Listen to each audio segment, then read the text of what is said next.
Bonsoir à toutes et à tous, bienvenue les titres de l'édition Cancan au rythme de l'immersion gouvernementale. Ce lundi, Amadou Riba s'est rendu successivement à la société cotonnière, à l'usine des jus de fruits et à la coopérative Nani Sabounyuma de Cancan.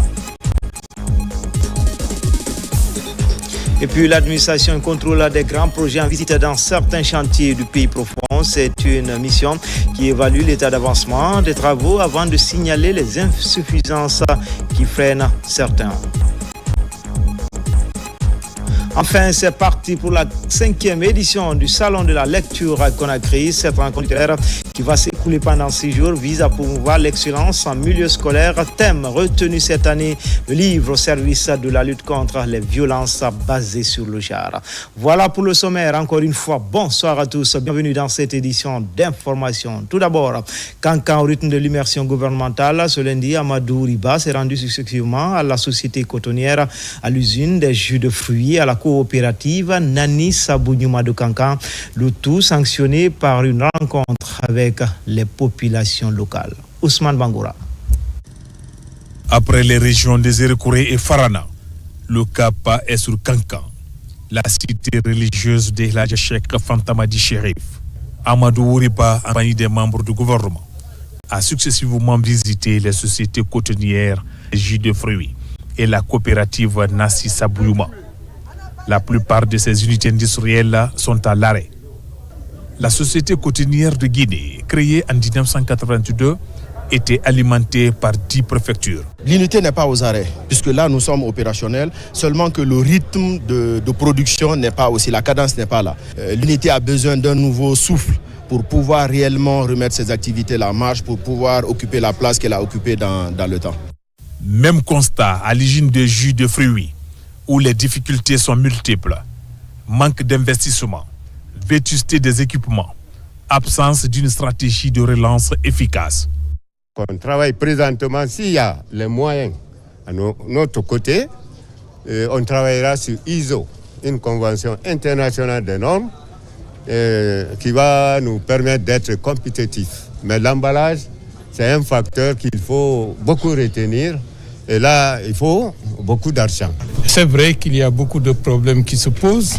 Il y a la question de la gouvernance. Il faut revoir systématiquement la question de la gouvernance, la question de la géographie du capital. S'il y a des décennies de cela, on avait donné à des gens qui n'avaient ni la référence technique, ni la référence managériale, mais simplement en se disant, puisque ça marche, n'importe qui peut prendre et relancer ça, il s'est avéré que c'était une fausse piste. Je pense que désormais, on va être focus de manière beaucoup plus, pointue, sur la nécessité de revoir l'architecture globale. Juste après, l'équipe gouvernementale a visité la coopérative Nani Sabounyuma, où évoluent une trentaine de femmes. Ici, nous avons assez de produits locaux parce que nous avons voulu un peu valoriser nos produits locaux, consommer local, c'est-à-dire produisons ce que nous consommons et consommons ce que nous produisons. C'est pourquoi nous avons commencé en amont par la production, par exemple du riz, du fonio, du sorgho, que nous transformons en grumeaux ou en riz pour notre bouillie de riz.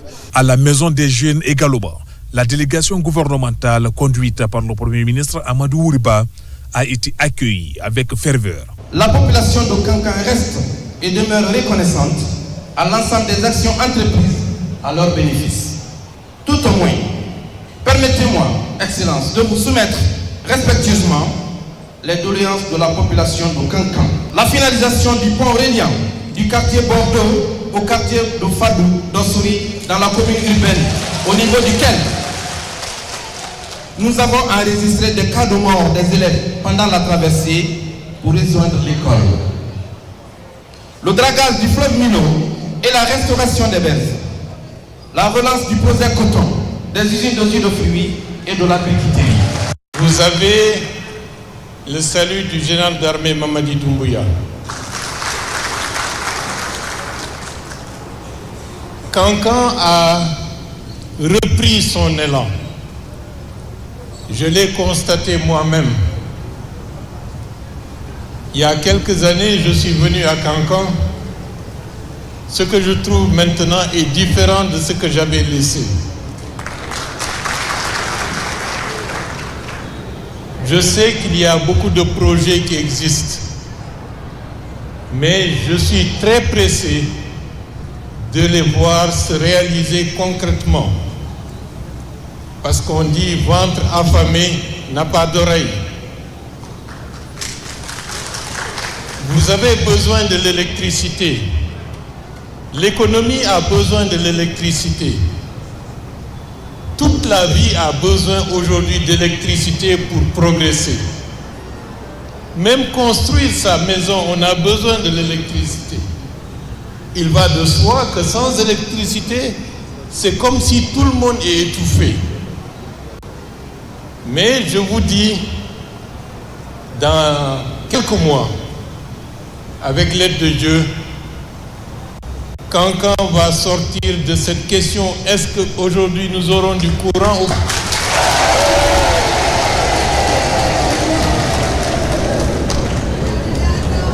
Ça, c'est quelque chose d'essentiel. La question de l'eau est une préoccupation également. Lorsqu'on a l'électricité, lorsqu'on a l'eau, il manque quoi d'autre? Ce qui rentre dans les prérogatives de l'État, de manière principale, c'est la question des infrastructures. Au niveau des infrastructures, ce qui est fait est appréciable. Mais ce qui reste à faire est encore très important. La route Kissidougou-Kankan,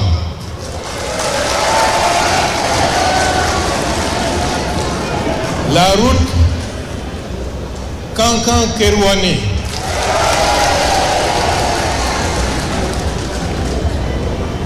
et les autres routes qui ont été entamées qu'il faut compléter pour faire de Kankan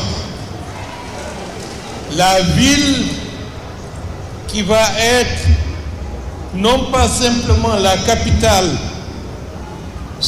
est de la Guinée, mais pour des raisons que vous savez.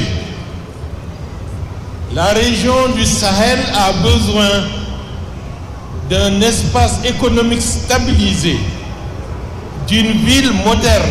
Le chef du gouvernement a en outre invité les populations à transcender les divisions, à rejeter les mesquineries et à cultiver la paix ainsi que l'unité nationale. Les travaux de construction du siège de l'Agence régionale du commerce de Kankan sont lancés. Le coup d'envoi est donné par le Premier ministre en présence de plusieurs membres du gouvernement. Une initiative saluée par le responsable de la Chambre de commerce de Kankan. Elhadji Fodé Bangali Fofana est notre correspondant régional. Une journée historique pour la Chambre nationale de commerce, d'industrie et d'artisanat de Guinée qui marque le lancement des travaux de construction des sièges de ces agences régionales à l'intérieur du pays. Une étape importante dans l'évolution de la Chambre de commerce, d'industrie et d'artisanat de Guinée qui renaît de ses cendres, une fierté pour elle d'avoir le siège pour ces agences régionales à l'intérieur. C'est une fierté pour nous. Et c'est en guise de reconnaissance de ce que le président de la République a fait pour nous en mettant la Chambre de commerce en place qui était moribond pendant près de 20 ans. Quand on parle d'une institution, c'est d'abord le siège. Une institution ne peut pas exister s'il n'y a pas de siège. Depuis que la Chambre de commerce a été mise en place, le gouvernement a manifesté leur soutien et appui au secteur privé de la Guinée. Donc la Chambre de commerce a essayé de faire son mieux. Aujourd'hui, cela se démontre. Donc c'est le premier chantier que nous sommes en train de poser pour le début de construction des sièges de Chambre de commerce dans l'intérieur du pays. Les travaux de construction de ce siège de l'Agence régionale de la Chambre de commerce, d'industrie et d'artisanat de Kankan seront exécutés dans un délai prévisionnel de 12 mois. À Séguiri, le Premier ministre a lancé également cet après-midi les travaux de la 26e revue annuelle de la radio rurale. C'est une importante rencontre qui permet aux responsables médias de proximité de partager les meilleures pratiques et améliorer le contenu des programmes. Baouri apprécie les réformes opérées ces derniers mois pour valoriser les radios rurales. Plus de détails avec Thierno Ousmane Diallo, Ousmane Ouattissé. Pour la 26e revue annuelle de la radio rurale de Guinée, les femmes sont à l'honneur. Le thème choisi est la radio rurale de Guinée au centre des activités socio-éducatives des filles et femmes. L'événement est mis à profit par les populations de Séguiri pour exprimer leur attachement à leur radio rurale et leur adhésion au programme du CNRD. À travers notre rencontre annuelle qui est la revue, nous parvenons à mobiliser toutes les populations. Ils viennent, on discute de beaucoup de choses. Nous-mêmes, les radios, on se rencontre, nous présentons nos rapports, ce qui a marché, ce qui n'a pas marché. On se donne aussi des idées pour l'année prochaine. C'est le Premier ministre, chef du gouvernement, qui a lancé les travaux à la Maison des Jeunes de Séguiri. Dans son message, il a insisté sur le rôle des radios rurales et salué le travail abattu ces 10 derniers mois avec le ministre Fana Souma dans la mise en œuvre de la vision du chef de l'État. Merci d'être ici et j'en profite pour saluer le pragmatisme et l'efficacité du ministre Fana Souma, qui sans trompette ni tambour a réussi à faire que l'ensemble du territoire national aujourd'hui a sa radio rurale. C'est quelque chose de très important.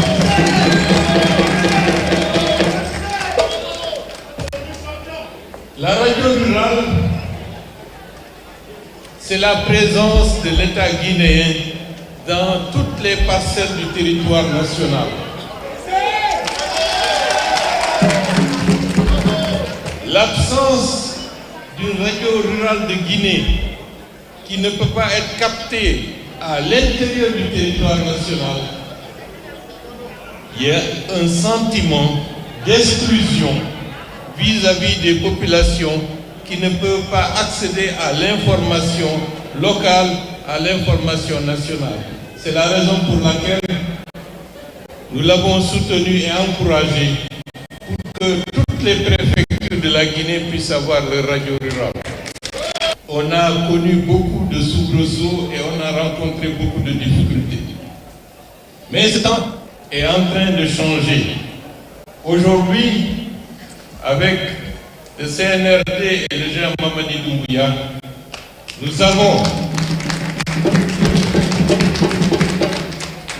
une vision plus claire, plus lucide, plus intelligente de la manière dont il faut mener la gouvernance pour servir principalement les intérêts de notre pays.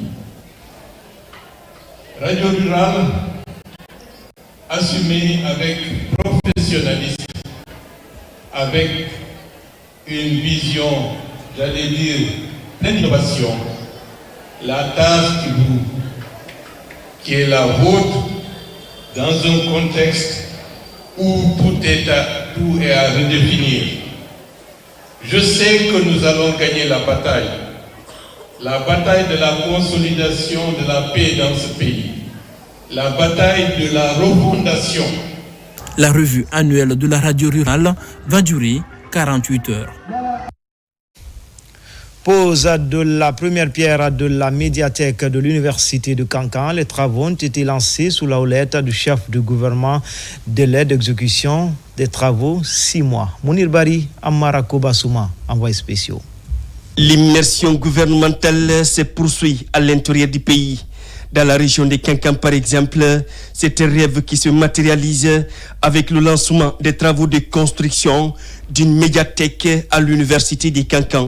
C'est un engagement du gouvernement sous la houlette du président de la République, le général d'armée Mamadi Doumbouya. Les ordres que nous avons reçus sont très clairs de la part du président de la République. c'est d'améliorer les conditions d'études des étudiants. C'est pas fini. La dernière nouvelle, c'est que les 3 premiers de chaque programme de licence vont accéder gratuitement au programme de master équivalent. Tout ceci, ce sont des instructions du président de la République et du Premier ministre pour nous permettre de récompenser les meilleurs d'entre vous, mais surtout aussi vous permettre d'aller plus loin dans vos études. Cette médiathèque va donc être un plus dans les infrastructures de cette université.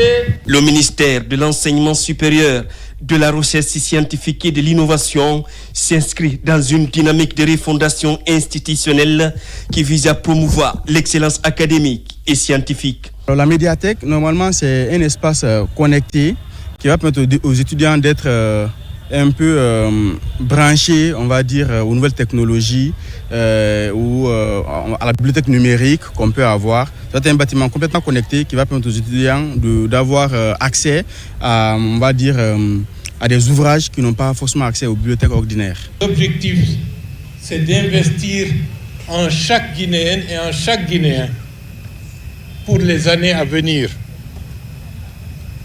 Donc, ce qui se fait aujourd'hui n'est qu'une illustration de ce qui a déjà commencé depuis un certain temps.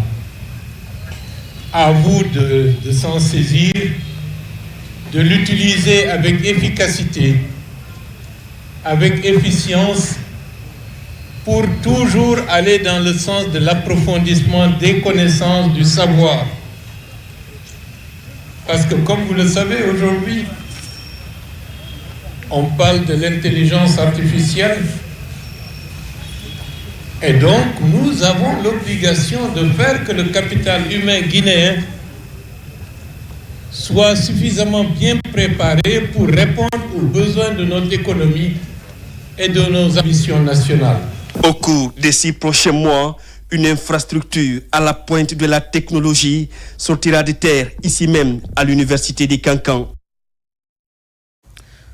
Promouvoir l'autonomisation des femmes rurales par l'apprentissage, c'est le défi du ministère de l'Enseignement technique. À travers l'ONFPP, à Farana, une 50aine de femmes du groupement Sagbaya vient de boucler une formation en valorisation de fonio et emballage des produits agricoles. Komara Moussa. C'était un défi pour ces femmes de Farana. Maîtriser le processus de transformation de leur production. Avec l'appui de l'Office national de formation et de perfectionnement professionnel, elles sont enfin arrivées à appréhender les techniques de conservation, de transformation, d'emballage du fonio, du maïs et autres produits agricoles. On a fait le fonio précuit, fonio lavé simple, et puis il y a couscous aussi. On a fait le grain de bouillie avec les femmes. Et les femmes ont très très bien compris. Bon, même l'emballage là, c'est la première fois que les femmes là ont eu l'emballage là. Vraiment, nous avons aimé cette formation. Nous avions fait plus de 20 ans dans le maraîchage sans aucun intérêt. Mais avec cette maîtrise des techniques de transformation, de préparation de couscous et de grumeaux de maïs, nous serons riches. Une 50aine de femmes sur 1000 du groupement Sagbaya de Farana ont été impactées par cette montée en compétences. En immersion dans la région, la délégation du ministère de l'Enseignement technique, de la formation professionnelle et de l'emploi est venue évaluer la qualité des produits transformés et traduit l'engagement du gouvernement à promouvoir l'inclusion sociale des femmes en milieu rural. C'est une orientation en cette période de refondation et réactivation institutionnelle de transformer l'ONFPP en un outil d'acquisition de compétences et de lutte contre le chômage, mais aussi et surtout un outil d'autonomisation des femmes et d'entrepreneuriat. C'est dans cette optique réellement on a exécuté cette action de formation au bénéfice de 50 femmes du groupement Sagbaya 2 de Farana. Avec la formation dispensée en 10 jours, les bénéficiaires pourront désormais transformer et conserver les produits agricoles tirés de leur production, ce qui leur permettra de réduire des pertes alimentaires et d'augmenter leur pouvoir économique. Au sein de la Grande Muette, 149 stagiaires, dont 39 femmes de l'armée de l'air, viennent de recevoir leur diplôme de fin de formation venus des différentes bases aériennes du pays. Ces stagiaires ont été outillés sur les notions élémentaires de l'aéronautique. Ces chefs d'équipe sont prêts à s'investir pour répondre aux besoins de leurs unités. Adjudant-chef Oumar Kamara, il est correspondant de la presse militaire. Il s'agit de la 6e promotion du certificat d'initiation à l'environnement aéronautique de l'armée de l'air. Cette promotion est composée de sous-officiers et d'hommes de rang issus des différentes bases aériennes du pays. Après 4 mois de formation à l'école de l'air, ces militaires reçoivent leur diplôme. Cette remise de diplôme reflète une spécificité distincte des personnes effectives, conformément au plan d'action du chef d'état-major qui est de doter l'armée de l'air de personnel qualifié et compétent. Le but de ce stage est de renforcer les connaissances militaires des jeunes aviateurs ayant suivi la formation commune de base tout en les initiant aux notions élémentaires de l'aéronautique. Ce stage a été mis en place pour initier les militaires de rang à l'environnement aéronautique en adéquation avec les besoins de l'armée de l'air. Ce programme permet ainsi de constituer un vivier de personnel initié aux spécialités de l'aviation et surtout disposé à intégrer immédiatement nos unités opérationnelles. Face à l'évolution rapide des technologies et des méthodes opérationnelles, il est crucial que nous restions à la pointe en termes de formation et de préparation de nos personnels. Ma gratitude au président de la République, chef de l'État, chef suprême des armées, son Excellence le général Mamadi Doumbouya, pour sa vision et sa détermination constante à renforcer les capacités de l'armée de l'air. Fiers d'appartenir à cette promotion, ces hommes et femmes expriment leur reconnaissance à la hiérarchie militaire. Nous mettrons en pratique la formation militaire et aéronautique qu'on a reçue afin de participer au mieux à l'élan de développement de l'armée de l'air. Nous remercions nos valeureux cadres de l'école de l'air sans qui nous n'aurions pas atteint les objectifs escomptés. En présidant cette cérémonie de remise de diplôme, le chef d'état-major général adjoint des armées a félicité et encouragé les récipiendaires pour les résultats obtenus. Il a invité le commandement de ce corps à multiplier de tels renforcements de capacités au profit de son personnel. C'est la preuve que vous êtes suffisamment outillés pour pouvoir répondre aux attentes de la haute hiérarchie. Vous réaliserez que la tâche qui vous attend est grande. Donc, sa réalisation exige la discipline, la cohésion, le professionnalisme, la rigueur en soi et surtout l'amour de ce métier. Vous devez en tout temps, en tout lieu, valoir la confiance placée en vous. En toutes circonstances, on attend de vous l'exemplarité, la dignité et la discipline. Merci d'autant plus à tout le personnel de l'école de l'air, à la haute hiérarchie de l'armée de l'air, qui ne ménage aucun effort pour la qualification de son personnel. Depuis l'avènement au pouvoir du Comité national de Rassemblement pour le développement, CNRD, et sous le leadership de son chef d'état-major, l'armée de l'air guinéenne connaît une montée en puissance. L'institution a récemment bénéficié d'un siège flambant neuf et de plusieurs actions. La fin de la cérémonie a été marquée par un défilé des troupes.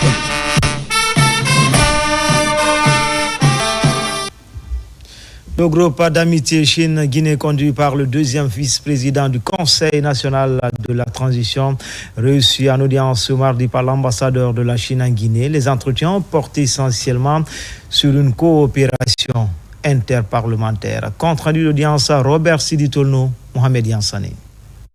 C'est le deuxième vice-président du CNT, Elhaj Fassine Silla, qui a conduit la délégation ici à l'ambassade de la Chine en Guinée, composé des conseillers issus du groupe d'amitié Guinée-Chine et quelques membres du bureau du CNT. Les émissaires du Dr Dansa Kourouma sont venus solliciter la dynamisation de la coopération interparlementaire. Cet entretien sur fond de franche collaboration et de bons partenariats entre la République de Guinée et la République populaire de Chine a permis à ces deux parties de se pencher aussi sur plusieurs sujets d'intérêt commun. En juin 2023, au Conseil national de la transition, CNT, nous avons mis en place un groupe d'amitié qu'on appelle le groupe d'amitié Guinée-Chine. Du côté de la Chine aussi, il y a un groupe d'amitié Chine-Guinée. Mais nous n'avons pas encore eu l'occasion de donner du dynamisme aux relations entre ces deux groupes d'amitié. Et nous avons pris au CNT l'initiative justement de faire ce travail, de donner vie à ce groupe d'amitié. À l'issue des entretiens, l'ambassadeur de la Chine en Guinée a exprimé sa satisfaction avant de promettre l'établissement d'un partenariat fécond entre les deux groupes d'amitié. Notre parti a exprimé notre envie, notre désir de renforcer davantage les relations entre nos deux pays et les relations interparlementaires entre nos deux pays. On est déterminé de travailler ensemble pour donner un nouvel élan, un nouveau contenu aux relations entre nos deux pays. À travers cette rencontre, la Guinée et la Chine se disent déterminés à travailler main dans la main pour donner un nouvel élan aux vieilles relations entre les deux pays. Les acteurs locaux des communes de Conakry à l'école de guide a harmonisé outils de planification de 3e génération. L'idée d'amener ces responsables à s'approprier le contenu afin qu'ils puissent renforcer leurs compétences dans l'élaboration des plans de développement locaux. Mohamed Lamine Kamara. Dans les locaux du gouvernorat de la ville de Conakry, plusieurs acteurs communaux s'approprient le contenu du guide harmonisé, mais ils apprennent également les outils de planification locale de 3e génération, des instruments efficaces qui visent à amener ces responsables locaux d'acquérir de nouvelles connaissances sur l'élaboration des plans de développement locaux des communes respectives. Le FODECON, c'est ce fonds qui finance les collectivités de Conakry. Et donc, dans le cadre de cet accompagnement, nous avons jugé nécessaire de doter ces collectivités-là des outils de planification pour leur permettre de faire sortir un plan de développement local qui soit un plan inclusif et résilient. Pendant ces 3 jours, nous allons former tous les acteurs de la ville de Conakry sur comment élaborer le plan de développement local en intégrant les nouvelles dimensions en termes de changement climatique, la gestion des ressources naturelles. Cet outil de base permettra de contribuer à la planification des micro-projets dans les communes. Ces prouesses du ministère de l'administration du territoire dans l'élaboration du guide harmonisé visent à intégrer de nouvelles dimensions liées à la réalisation des actions de développement des communes. ANAFIC accompagne les communes à bien se positionner pour la programmation des projets futurs, pour les techniciens qui vont être aux côtés des communes, mais également les secrétaires généraux qui sont là, pour qu'on leur donne la base et le savoir-faire sur comment préparer les projets. Nous avons un document, un outil stratégique qui permet à ces collectivités de procéder à la planification locale, c'est-à-dire de mettre dans un document de stratégie toutes les activités qu'ils souhaitent réaliser dans les 5 prochaines années. Mais également, dans ces activités, il s'agit de ressortir une activité prioritaire chaque année, qu'on appelle le plan annuel d'investissement, pour que tout ce qui se fait dans les collectivités locales soit planifié. Cette stratégie de l'ANAFIC de mettre les administrateurs locaux à l'école des outils de 3e génération consiste à faire de ceux-ci de véritables acteurs de développement au service des communautés. Dans le reste de l'actualité, célébration de la journée de l'état civil dans la commune de Matuto. Les résultats obtenus lors des audiences foraines et les réformes engagées étaient au cœur de cette célébration. En termes de délivrance des actes de naissance sécurisés, Matuto a reçu le plus grand nombre. On parle déjà de plus de 17 000 actes délivrés. Moussa Bangoura, Ousmane Kamara. À la mairie de Matuto, au compte de la célébration de la journée de l'état civil, l'officier chargé de la gestion du registre de la population se félicite des réformes engagées par son service pour mieux satisfaire les citoyens à la base. Il s'agit notamment de la digitalisation des faits et actes d'état civil et les résultats obtenus lors des audiences foraines en synergie avec le PN Ravec et le tribunal de Mafanko, où plus de 17 000 actes de naissance ont été délivrés aux citoyens. Lorsqu'ils ont lancé l'audience foraine, on était obligé de passer parfois la nuit ici, parce que déjà on dit tous que Matuto est premier. Donc on s'est battu pour qu'au moins qu'il y a satisfaction, qu'il y a satisfaction. La statistique Matuto, vraiment, par rapport aux efforts, nous avons fait 171 registres. Donc, c'est avec beaucoup d'efforts, mais chapeau pour le personnel. L'objectif du gouvernement est de doter chaque citoyen d'actes de naissance numérique avec le record de délivrance des actes enregistrés à Matoto. Le personnel du service d'état civil a été encouragé pour de nombreux services rendus à la population. Mais ça a été un travail très dur. Si on dit l'état civil, c'est les travailleurs. Nous sommes d'arrache-pied à être à son chevet pour le satisfaire notre collectivité qui est la commune de Matoto. Il s'est investi avec toute la détermination qu'il faut pour que nos documents d'identification qui sont aujourd'hui numérisés soient reconnus par le monde entier. La mairie de Matoto, pour la célébration des mariages, une salle VIP a été aménagée. Une manière d'améliorer au quotidien les conditions de travail des agents de l'état civil. Espace éducation préparatif des examens nationaux dans la région de Mamou. Les acteurs du système éducatif sont en conclave pour des examens crédibles dans la région. Des annonces ont été faites pour rendre plus efficace la gestion de ces évaluations avant, pendant et après les différentes épreuves. RTG Mamou, Mamadou Patibaldi. À quelques mois de l'organisation des examens nationaux session 2024-2025, les acteurs du système éducatif de la région se retrouvent à Mamou. Ils échangent autour des questions liées aux préparatifs et la gestion des examens nationaux avant, pendant et après. Tous les dysfonctionnements qui doivent être de nature à entacher ces examens doivent être relevés, ces défis doivent être relevés. Et les irrégularités également doivent être corrigées. On doit lutter efficacement contre la fraude sous toutes ses formes. Que ce soit des examens dépourvus de toute contestation, de tout problème, de tout recours, pour quelque raison que ce soit, tous les acteurs, à tous les niveaux, s'acquittent correctement du rôle qui doit être le leur. Pour y arriver, ces DPE et leurs partenaires sociaux vont élaborer des stratégies pratiques et efficaces pour corriger ces dysfonctionnements et ces irrégularités. Et il y a eu des manquements dans le temps. C'est pourquoi M. le ministre Jean-Paul Sidi, dès sa venue, a décidé que les ateliers se tiennent à 4 mois avant les examens. Comme ça, le temps au département de corriger les dysfonctionnements éventuels qui existeront. En tant que responsable de l'éducation, il est de notre devoir d'assurer que ces examens soient équitables, transparents et qu'ils mesurent véritablement les compétences et connaissances acquises par nos élèves. Après donc cette concertation régionale, les acteurs vont poursuivre la vulgarisation des recommandations issues de cette rencontre afin de mieux se préparer à affronter avec succès le déroulement des épreuves de la session 2025.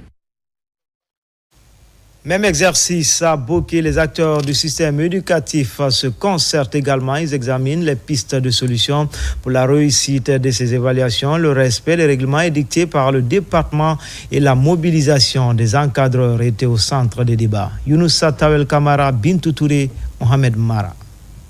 Cette formation regroupe l'ensemble des responsables en charge de l'éducation de la région de Boké. C'est dans le cadre des préparatifs des examens nationaux qui doivent se dérouler dans quelques mois sur l'ensemble du territoire national. Durant 2 jours, tous les sujets liés au bon déroulement de ces évaluations sont examinés par ces acteurs du système éducatif. Il est important de noter que la session 2025 se déroulera au moment où de nouvelles mesures de qualification de ces évaluations rentrent en vigueur. Il s'agit notamment de l'inscription en ligne des candidats au CEE, le renforcement des capacités de charger des examens et gestionnaires de base de données, la démultiplication du nombre de centres de proximité pour les élèves d'entrée en 7e année, la prise de disposition pour l'accès facile au personnel à mobilité réduite dans les centres d'examen. Mobilisons-nous pour la réussite des examens nationaux est le thème central de cette formation initiée par le ministère de l'enseignement pré-universitaire et l'alphabétisation. L'occasion pour le gouverneur de Boké d'inviter chacun à une synergie d'action pour plus de réussite en faveur des candidats de la région. Nous avons suivi avec une attention très soutenue les recommandations ici de cet atelier et j'imagine qu'aucun aspect n'a été occulté parce que de l'aspect sécuritaire et tous les autres aspects ont été pris en compte pour que le déroulement des examens nationaux session 2025 se passe dans les meilleures conditions. Au terme de la formation, les directeurs préfectoraux venus de Gawal, Koundara, Bofa et Fria promettent de démultiplier les enseignements reçus à la base pour davantage galvaniser les enseignants et candidats pour la réussite des examens nationaux session 2025 à Boké. C'est un grand pas franchi dans l'élaboration de nouveaux programmes d'enseignement en Guinée. Les cadres de l'UNRAP mettent les bouchées doubles pour présenter les nouveaux curricula dès la prochaine rentrée des classes ce mardi. Le schéma a été présenté aux partenaires techniques et financiers pour amendement avant la validation. La première étape de cette révision concerne les classes de CP1 et CP2. Abdelaziz Baldé. Attendu depuis plusieurs années, la Guinée s'achemine vers la révision de son curriculum au grand bonheur des élèves et parents d'élèves dès l'ouverture prochaine. Le ministère de l'enseignement préuniversitaire et ses partenaires techniques sont au dernier réglage afin de présenter de nouveaux programmes d'enseignement. Comprenez que le CP et CP2, déjà, le rythme est bon. Et maintenant, avec cette rencontre-là, on va faire la feuille de route pour le CE et le CM. Là, l'espoir que... Et très très bientôt, les nouveaux programmes guinéens seront disponibles au bénéfice des enfants du pays, avec l'aide des partenaires et de toutes les personnes ressources qui nous accompagnent sur les programmes. Pendant des jours de travaux, des experts venus de plusieurs pays de la Confomène auront l'opportunité d'examiner les productions déjà réalisées par les cadres du MIPUA. C'est de parvenir à une réforme qui tient compte du contexte guinéen, qui s'inscrit aussi dans des orientations internationales qu'il convient d'adopter et d'adapter, et aussi en fonction des innovations pédagogiques. C'est important pour nous, au sein de l'UNESCO BIE, de renforcer cet appui, d'aller dans la continuité du cadre d'orientation curriculaire, en essayant de faire en sorte que les programmes soient non seulement disponible et adapté au contexte guinéen dans les plus brefs délais. Cette étape décisive pour l'éducation guinéenne est soutenue par l'UNESCO à travers le Bureau international de l'éducation BIE. En ligne de mire, élaborer de nouveaux programmes plus efficaces et adaptés aux réalités éducatives. Dans la région de Kindia, l'heure est à la coordination des activités des acteurs étatiques et non étatiques pour une gouvernance participative. La rencontre regroupe cadres locaux et partenaires techniques et financiers évoluant dans la région. Il s'agit de mieux coordonner les activités en cours de réalisation dans les collectivités locales. Alpha Siagaba, Fanalabaya Kamara.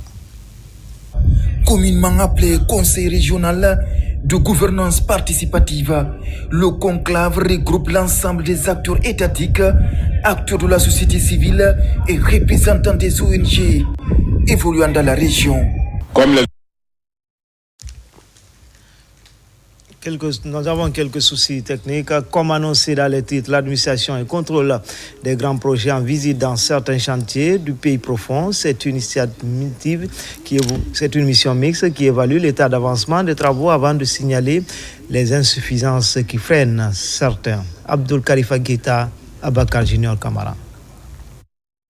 Sur instruction du président de la République, l'administrateur général des grands projets visite plusieurs chantiers de développement à l'intérieur du pays. Première étape, la région de Kindia. Ici, des travaux de construction des voiries urbaines jusqu'au chantier touristique du voile de la mariée, en passant par le centre régional d'artisanat et le centre d'hémodialyse, tout a été visité par Ibrahima Abediallo et sa suite. L'objectif est d'évaluer le niveau d'avancement s'il est conforme au montant décaissé. Autre enjeu, envisager des dispositions idoines à prendre pour des chantiers en souffrance. Pour ce qui est de la voirie urbaine de Kindia, il faut aujourd'hui rappeler qu'il y a quand même 2 contrats qui sont en cours d'exécution dans Kindia. Ces 2 contrats totalisent un linéaire de plus de 23 km. Et à date, nous constatons qu'il y a plus de 20 km qui ont été réalisés, et ce depuis le 5 septembre. Donc c'est déjà une bonne nouvelle au vu de la qualité des infrastructures qui sont construites, mais aussi au vu du chronogramme qui a été très serré, mais qui démontre aujourd'hui une vraie volonté des autorités d'offrir à nos populations des infrastructures dignes de nom. Félicitons et nous remercions le général Mamadi Doumbouya, président de la République, chef de l'État, chef suprême des armées, pour avoir initié toutes ces infrastructures dans notre région. Si l'administrateur des grands projets vient voir ces infrastructures qui sont, je peux dire, en souffrance, j'espère que après son passage, tout sera mis en œuvre pour accélérer et achever ces infrastructures. Depuis l'avènement du CNRD en 2021, 20 km de goudron sont réalisés dans la commune urbaine de Kindia et le centre d'hémodialyse est à 98% du taux d'exécution. Nous essayons de mettre à la disposition dans les jours à venir le centre régional d'hémodialyse, un projet présidentiel qui tient à cœur aux autorités du CNRD, à Monsieur le ministre de la Santé, pour pouvoir faciliter la prise en charge des patients souffrant d'insuffisance rénale chronique et d'hémodialyse. La valorisation des sites touristiques est aussi dans les priorités du gouvernement. Le voie de la mariée à Madina Woula, dans Kindia, change de physionomie avec des bâtiments flambant neufs. Actuellement, nous sommes dans le foyer 1, intitulé Samaya, qui est beaucoup avancé. Nous sommes à 90 à 95% par rapport à ce foyer qui est là. Nous avons encore le deuxième foyer, qui est Madina Woula, qui a également beaucoup avancé, vous venez de constater. Il y a le troisième foyer encore, qui est Sougeta. À date, nous avons fait 7 km.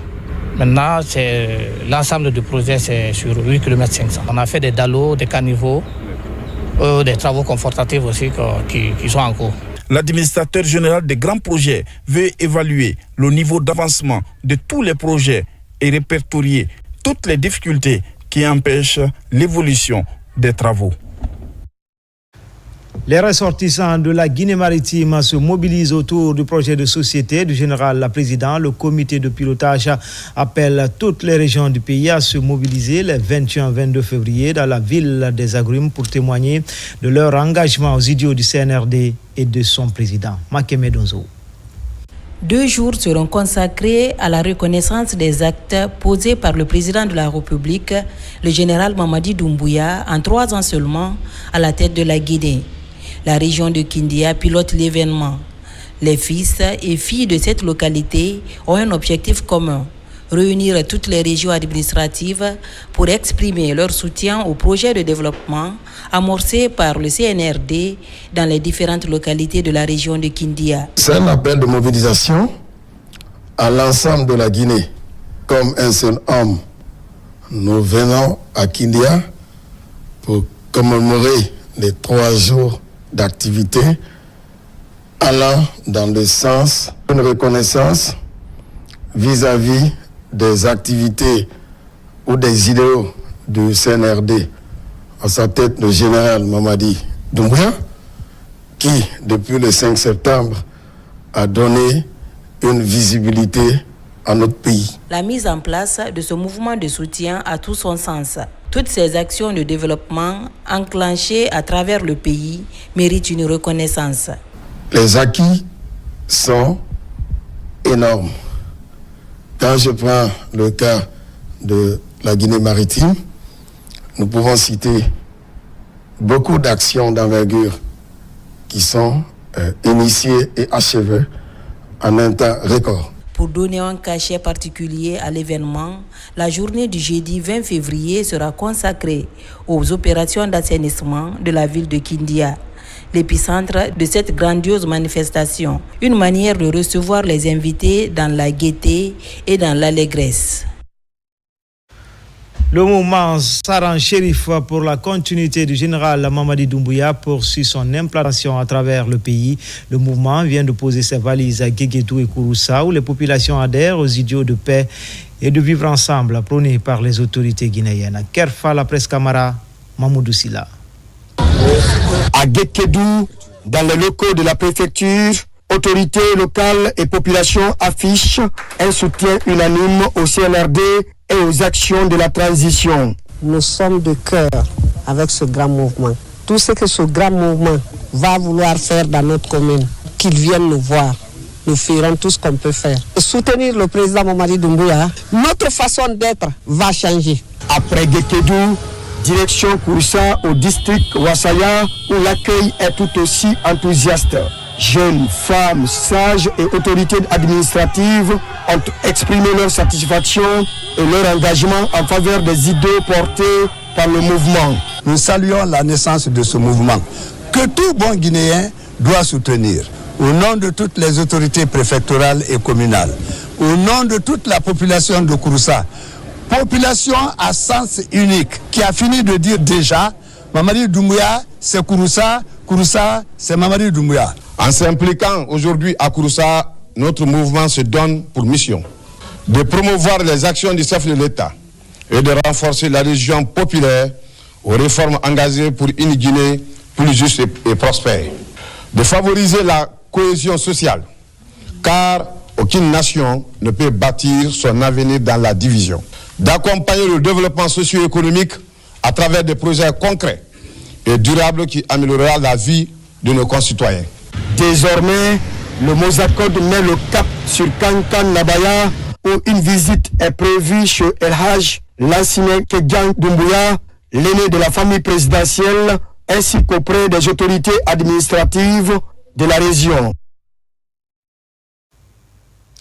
Cet week-end chargé pour les jeunes leaders de l'Axe pour cause d'une vaste opération d'assainissement dans les quartiers situés sur l'autoroute Le Prince, une action couplée d'une campagne de sensibilisation du mouvement pour l'alternance en Guinée. Des actions citoyennes sur fond de reconnaissance des acquis du CNRD. Alpha Siagaba.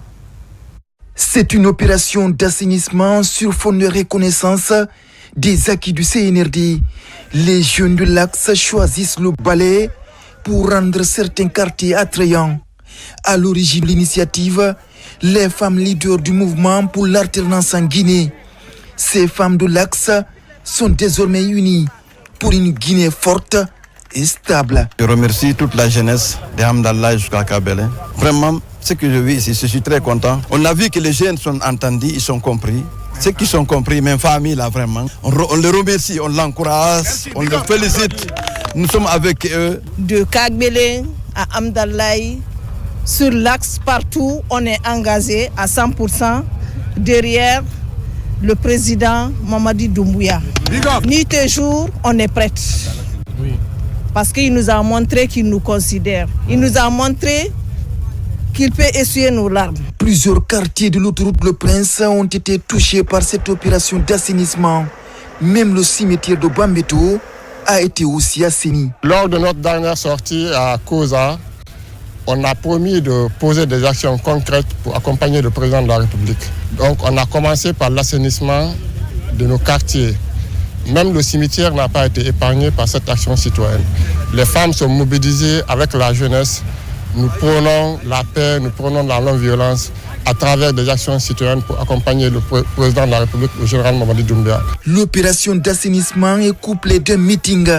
Mais famille, l'on a compris, l'expression a tout son sens. Prochain champ d'action des femmes leaders du mouvement pour l'alternance en Guinée, la sensibilisation des citoyens de l'Axe sur la nécessité de rompre avec la violence et cultiver la paix dans cette autre partie de Conakry. Les Guinéens vivant au sud-est des États-Unis d'Amérique jettent leur regard sur les actions de refondation de l'État prônées par les autorités du CNRD. Rassurée, cette diaspora guinéenne se mobilise afin de sauvegarder les acquis de cette refondation. Marwan Kamara. Ils sont tous membres des bureaux politiques et coalitions des partis politiques du sud-est des États-Unis d'Amérique. À travers ce mouvement de reconnaissance et de soutien, ils adhèrent aux idéaux de changement prônés par les autorités du CNRD.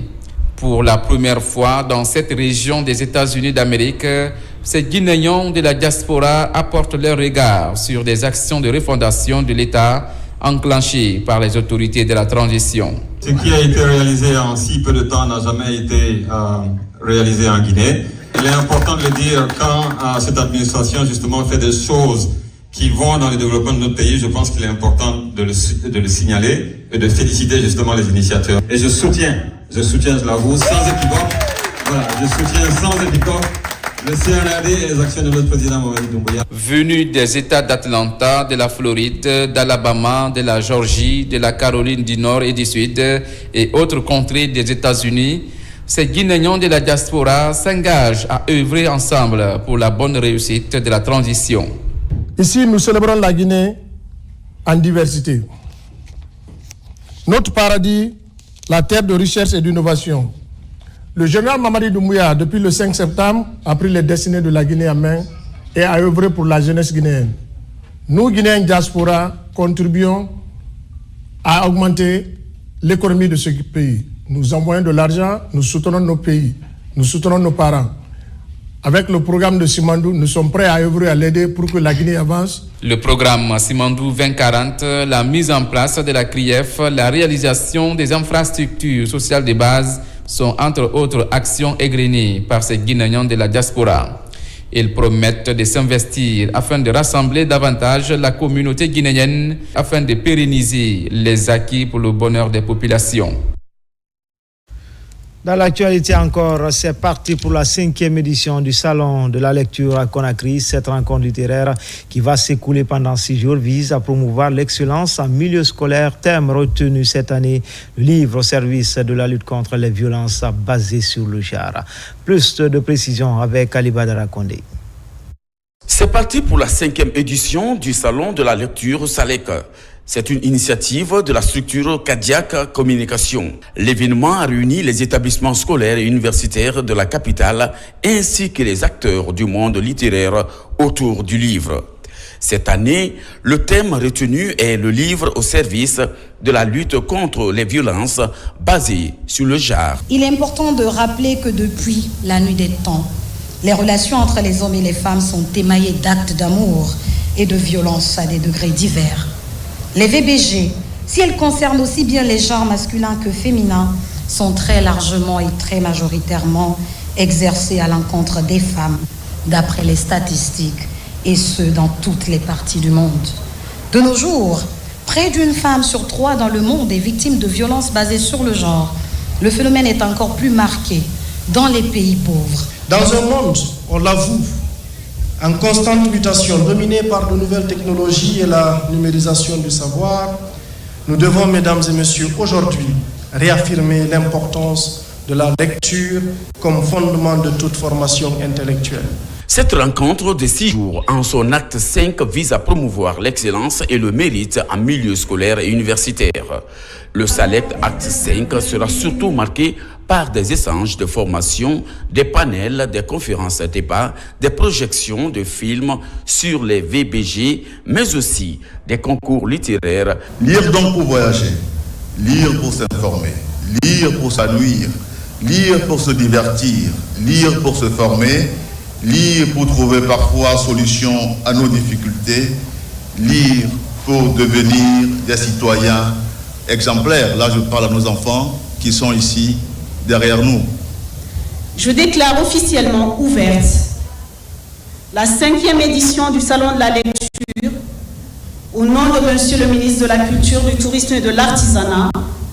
Que cet événement soit riche en découvertes, en réflexions et en échanges. Selon une ONG locale, plus de 500 cas de VBG sont déplorés. Des stands pour mettre en exergue des ouvrages dénonçant ces pratiques sont dressés à cet effet. Littérature, toujours dédicace de livres à Conakry. L'œuvre est organisée par 2 acteurs évoluant dans le domaine de l'assurance. Il s'agit de Falilou Diallo et Alama Diawara. L'œuvre est intitulée L'assurance vie, car la vie devient un investissement, une œuvre pour lutter contre la précarité, interpeller les consciences sur les avantages liés à l'épargne dans les institutions d'assurance. Mikini Moussa Kamara, Tcherno Maroufba. Assurance vie, quand la vie devient un investissement. C'est un manuel de l'Alliance Édition. 2 professionnels de l'écosystème de l'assurance décident de prendre les plumes pour mieux informer et éclairer l'opinion nationale sur la nécessité de se faire souscrire. Falilou Diallo et Alama Diawara propose des solutions afin d'éviter les pièges de la vie. L'assurance vie, aujourd'hui, c'est vraiment un produit qui pourra sauver beaucoup de vies, qui pourra épargner beaucoup de familles de tomber dans la pauvreté. Mais il y a un souci, c'est que la bonne information n'est pas là. C'est pourquoi on a pensé à écrire ce livre pour que les gens puissent être informés. Le livre qu'on vient de dédicacer, le titre est l'assurance vie quand la vie devient un investissement. Nous avons constaté qu'il y a un vide sur le marché, que ce soit au niveau des étudiants qui sont sur les filiales banque assurance, ne maîtrisent pas très bien les assurances. La population elle-même n'a pas l'information nécessaire pour aller vers les assureurs souscrire à des solutions d'assurance vie.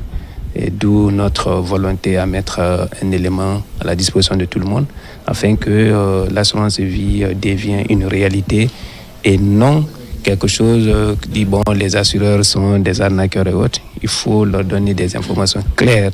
Les chapitres successifs du livre couvrent plusieurs aspects clés de l'assurance vie.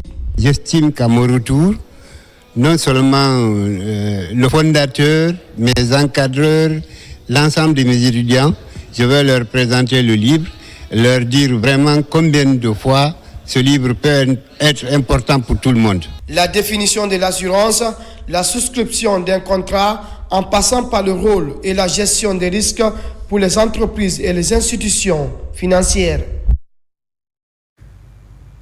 Prix découverte RFI 2025, le jury présidé par la star béninoise Angélique Kidjo a délivré ce lundi après-midi. Son choix s'est porté sur la Guinéenne Marie Tolno ou Queen Rima comme nom de scène. Cette jeune artiste du dancehall qui est déjà à sa 3e finale du prix découverte RFI. Elle a dédié son prix à la Guinée. Marie-Angélique Bangoura revient sur le parcours de cette artiste qui ne lâche rien. Images et témoignages. Gagnante de 2025, félicitations.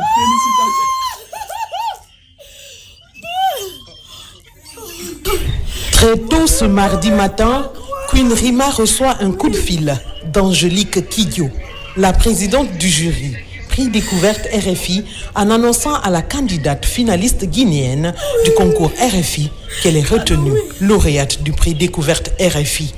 Aussitôt, RFI a posté à son tour une vidéo de la présidente du jury où elle magnifie le courage et la bravoure de Queen Rima. J'ai le plaisir et l'honneur de vous annoncer le ou la lauréate de 2025. C'est Queen Rima de la Guinée. Ça fait la 3e fois qu'elle se représente. Ça veut dire pour moi qu'elle est fière et sûre de son talent et qu'elle ne baissera jamais les bras. Queen Rima, félicitations pour ta détermination et pour ton talent. C'est un ouf de soulagement pour la jeune artiste après plusieurs participations à ce concours. La communication a passé, les gens ont voté. Bravo, merci la Guinée. Ça a été un bon moment pour moi de voir Angélique Kidjo, l'international, me dire que c'est toi la lauréate directe. On m'appelle pour m'annoncer ça. J'étais étonnée. Waouh! Je suis très contente, je la remercie infiniment. Je remercie tous les jurys et les conseils qu'elle m'a donnés. Je ne vais jamais l'oublier, je vais les exécuter comme il le faut. La détermination et la persévérance de Queen Rima a fini par peser dans la balance du jury. Cette année, le choix de la Guinéenne dépendait de la qualité et le style de la musique abordée par la chanteuse. Une musique qu'elle concilie avec les rythmes du dancehall aux influences folkloriques guinéennes. Le style musical n'est pas le plus simple à défendre quand on sait que le dancehall est généralement dominé par les hommes. Si tu es dans le prix RFI, ça te donne les opportunités. Ceux qui ne te connaissaient pas vont te découvrir. Donc, c'est une grande chose pour ceux qui sont dans la compétition de ne pas abandonner, d'aller jusqu'au bout. Parce qu'aujourd'hui, moi, je suis reconnue là-bas. Quand tu dis seulement Queen Rima, tout le monde connaît Queen Rima. J'étais étonnée, même Claudie, dire « Oh, je connais Queen Rima ». Tout le monde me connaît là-bas. Donc, c'est une fierté aujourd'hui pour moi. Ouais. Après Sia Tolno et Soulbanks, la percutante Marie Tolno alias Queen Rima place à nouveau la République de Guinée sur le toit du monde. À l'image de ses prédécesseurs, la nouvelle lauréate du prix découverte RFI 2025 effectuera des tournées en Afrique et prendra part aux concerts organisés par RFI. Il faut rappeler que Queen Rima chante dans les langues locales guinéennes comme le poulard ou encore le soussou. Elle chante également en anglais et en français tout en défendant la cause des femmes et en dénonçant les inégalités. Enfin, en plus bref et en image, l'âge Dansa Kanté n'est plus. Ce vaillant administrateur a reçu tous les honneurs dus à son rang lors du symposium qui s'est tenu à l'hôpital de l'amitié chino-guinéenne. Plusieurs personnalités au cadre étaient aux côtés de la famille pour des témoignages et marques de compassion. L'âge Dansa Kanté sera inhumé dans son village natal à Kumbia, préfecture de Gawal. Paix à son âme. C'était tout pour les infos. Grand était le plaisir pour moi de vous servir. L'actualité se poursuit sur le www.rtgguinée.info. À demain pour d'autres actualités sur la Guinée, notre paradis terre de richesse et d'innovation, Inch'Allah.